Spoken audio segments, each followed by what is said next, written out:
Let's learn how to factor trinomials. We're going to start with understanding the difference between two cases of trinomial factoring. Let's explore these two cases of trinomials. We'll go through a few examples. In each example, let's start with the factored form, then multiply the two polynomials to find the unfactored form. We can start with this example. We can multiply every term by every term, which you can think of as FOIL, and we get this. Notice the middle terms are like terms. Combining these like terms can be done by adding -2 plus 3, producing 1x, which we will write in the place of those middle terms. Please notice a few things. One thing is that the coefficient of the middle term, which is 1, is simply 3 minus 2, adding the two last terms together from the factored form. Now, why did that happen? That happened because when we did the FOIL, the coefficient of each x was 1. So when we multiplied x times 2 and 3 times x, it did not change the value of the coefficient. Then we combined like terms, which was simply 3 plus -2.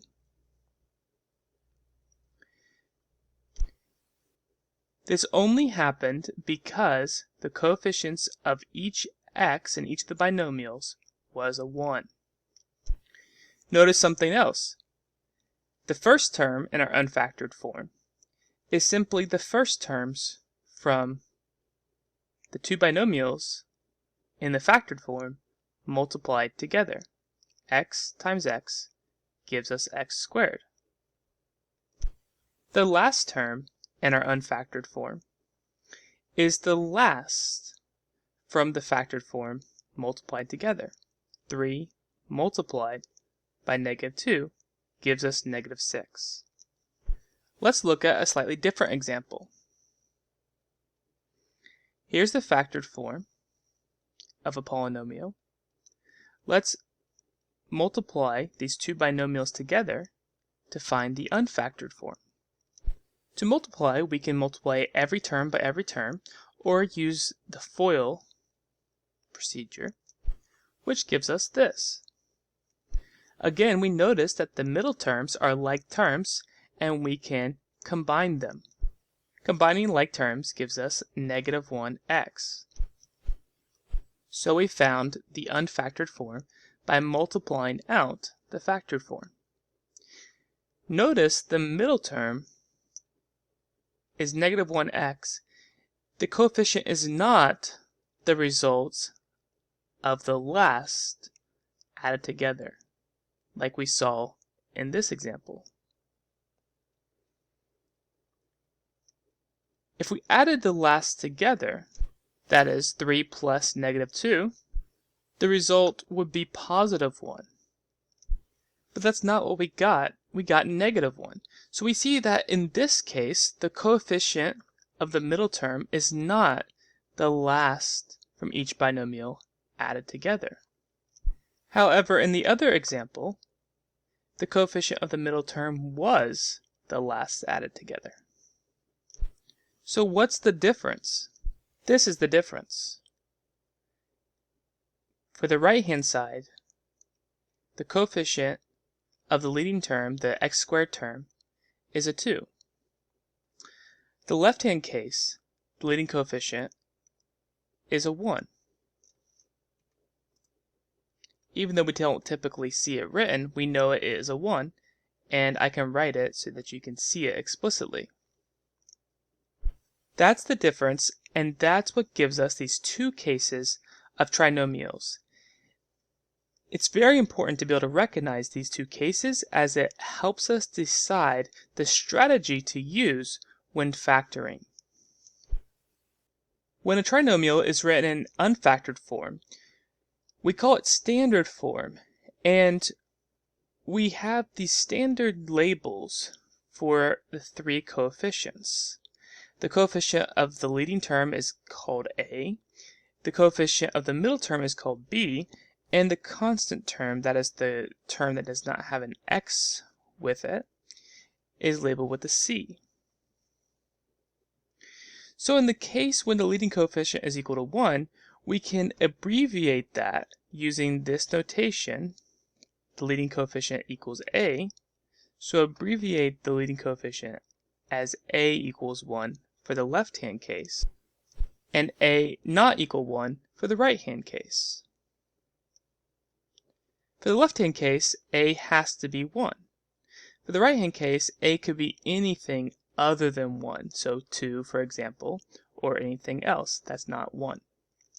These are our two cases. Let's review how the terms of the unfactored form are produced in each case. In both cases, the first term comes from the first from the two binomials multiplied together. Also in each case, the last term comes from the last terms of each of the factored form multiplied together. So the first term and the last term are the same for each case. The difference is how we think about the middle term. Based on the full procedure, we know the middle term comes from the outers multiplied together plus the middles multiplied together. That's the same regardless of the case. However, this can be simplified a little bit in the A equals 1 case. Because the coefficients of each x is 1, when you do outer multiplied together, the coefficient will simply be this number. When you do the inners multiplied together, the coefficient will simply be this number. Because of that, we can simplify finding the middle term as simply the last from each binomial added together. But that only works because A equals 1. In the other case, when A does not equal 1, the middle term is not the last added together. Instead, we see that the middle term, we cannot take the shortcut and we simply have to proceed with a FOIL, and the middle term equals the outer plus the inner. Which is true for this case as well, but for this case, because A equals 1, we can simplify it down as we discussed. Why are we talking about this? Because it makes a difference for our factoring strategy. We want to learn how to take what's in unfactored form and change it into factored form. The opposite of what we just did. The opposite of multiplying. So what should our factoring strategy be for these two different cases? When factoring trinomials, we have to recognize the two different cases. The case when the leading coefficient equals 1, and the case when the leading coefficient is not 1. What's our factoring strategy for these two cases? When A equals 1, this is the easier case. And to factor, we can factor as two binomials, and we have to find two numbers A and B such that A plus B equals the coefficient of the middle term, and A multiplied times B equals the coefficient of the last term. Because the second case, when A is not equal to 1, is a bit more difficult, we like to use a helping method instead of approaching the factoring straight up. Helping methods, such as the AC method or the Kung Fu method, are strategies that we will use to make the factoring in this case a bit easier. So the thing you need to focus on is there's two different cases of trinomials. In the a equals 1 case, we can use this strategy. In a not equal to 1 case, this strategy does not apply. Instead, we have to use a helping method. We learned how to recognize the two different cases of trinomials and what strategies to use in those two cases.